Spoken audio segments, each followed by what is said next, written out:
We are just a couple of days from Halloween now. My gosh. Okay, so maybe you already have a costume ready to go. Maybe you're scrambling to throw something together, whatever the case. We have a different kind of question for you. What does your costume say about you and your personality? I want to break this down with a mental health professional joining us now, Dr. John Huber. Good to have you. Thanks for having me. I'm happy to be here in Yes. Seattle. So this is a really interesting topic. What does your Halloween costume reveal about your personality? Well, you have to look at it a couple of different ways. One of them is you're looking at, what did you do this year? What is your presses and psychological needs right now? But I also like to look at it, say, since you were 6 until now, what is the most common go-to, costume that you use year after year, year in and year out? And that can tell me more about that deep personality, long-term trait kind of history. And both of those are really interesting to me. But then you take those and you can take what is the outward overt meaning. And then the second one is what is going on inside subconsciously. Interesting. Okay, so let's say, what would be the difference between someone who chooses a monster or a ghoul or something like that, as opposed to somebody who chooses a superhero? Well, there's a couple interesting things when you look at it like that.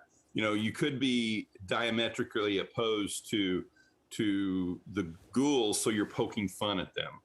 Okay, you poke fun at them, try to prove people, oh, there's no real monsters, that kind of stuff. Mm-hmm. And as a forensic psychologist, I can tell you they are real and they're all on 2 legs. But the other side to that is, as a superhero, that's that really cool thing, because you tell everybody how you want to be there to save the world. You want to do good things. And every superhero is a superhero with what they got.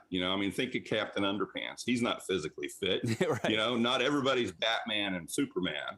Right. And anybody can be a superhero. And that's the beauty of that whole genre of characters. Yeah. You take what you're good at. And so Dr. Huber, we're running short on time. Yes. I want to get to just a couple other points.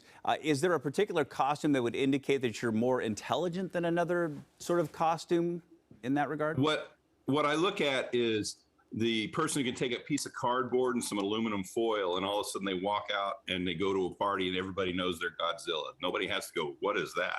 The person who can hand make their own costume and do that is a sign of intelligence. There you go. Definitely. Okay. Are there mental health benefits to dressing up, getting into the Halloween spirit?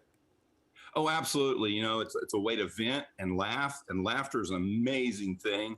If you can get that going, it's only 1 day out of the year. So allowing yourself to just kind of no holds barred, expose yourself, and not be afraid of telling everybody you want to be Batman. Yeah. Is not a bad thing. And so from your perspective, Halloween is a good thing. Embracing Halloween, getting into the spirit is probably good for our mental health.